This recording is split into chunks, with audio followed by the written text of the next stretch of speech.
The first word out of her mouth wasn't my name. It wasn't hello. It wasn't even how are you. It was where's my money? No pause, no breath, just the same entitlement that had poisoned my entire childhood. I didn't answer immediately. Silence is a weapon, and I've learned how to sharpen it. She mistook my quiet for weakness. She always had. I used to think my mother loved me. Maybe she did, once, when I was small, when I was useful for photographs and bragging rights. But somewhere between my father's death and my brother's first tantrum, her love mutated. My brother was the golden child, spoiled, shielded, worshipped. He wrecked cars and she replaced them. He burned bridges and she rebuilt them. He failed and somehow it was always someone else's fault. And me? I was the provider, the soldier, the one who worked, earned, and quietly paid her bills while she sang his praises to anyone who'd listen. I told myself it didn't matter. That family was sacrifice, that one day she would see. The truth hit me in the ugliest way possible. I learned about the will by accident. An attorney friend called me, hesitant, almost apologetic. My mother had drawn up papers. Everything was going to my brother. The house, the land, the accounts I'd been filling thinking they were hers. Not a single line for me. I didn't cry. I didn't yell. I just stopped. Stopped visiting. Stopped sending checks. Stopped pretending. For the first time in my life, I cut the cord. 1 month later, the phone rang. Her number flashed on the screen. I answered, curious to hear which mask she'd wear. But there was no mask, just greed. Where's my money? I almost laughed. Almost. But instead, I asked calmly, why don't you call your heir? I hear he's rich in promises. There was silence on the other end, the kind of silence that reveals truth. She hadn't told him. Of course not. She couldn't risk him knowing how much of her life was propped up by me. She tried charm next, the soft voice, the motherly guilt. You know I need you. You've always taken care of me.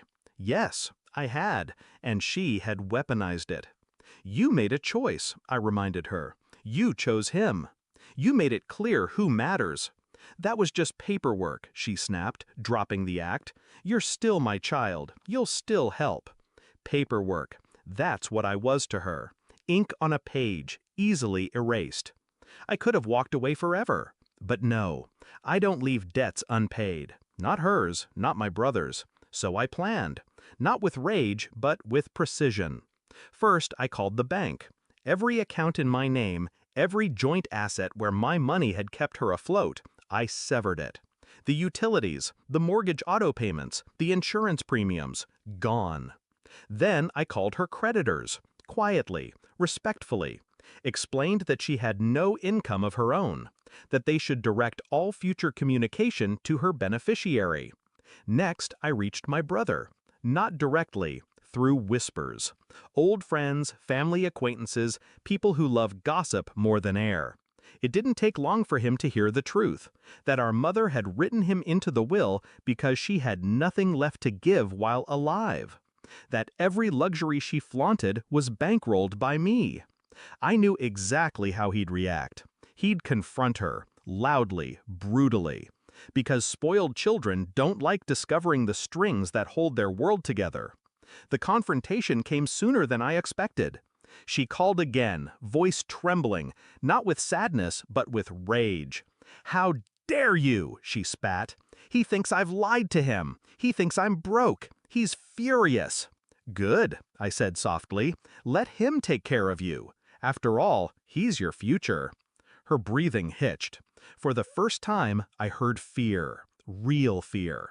Because she knew the truth, my brother wouldn't lift a finger for her unless there was something in it for him. And she had already promised him everything.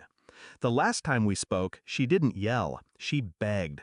Please, just a little help, until things settle. I pictured every birthday she'd forgotten. Every graduation she'd skipped.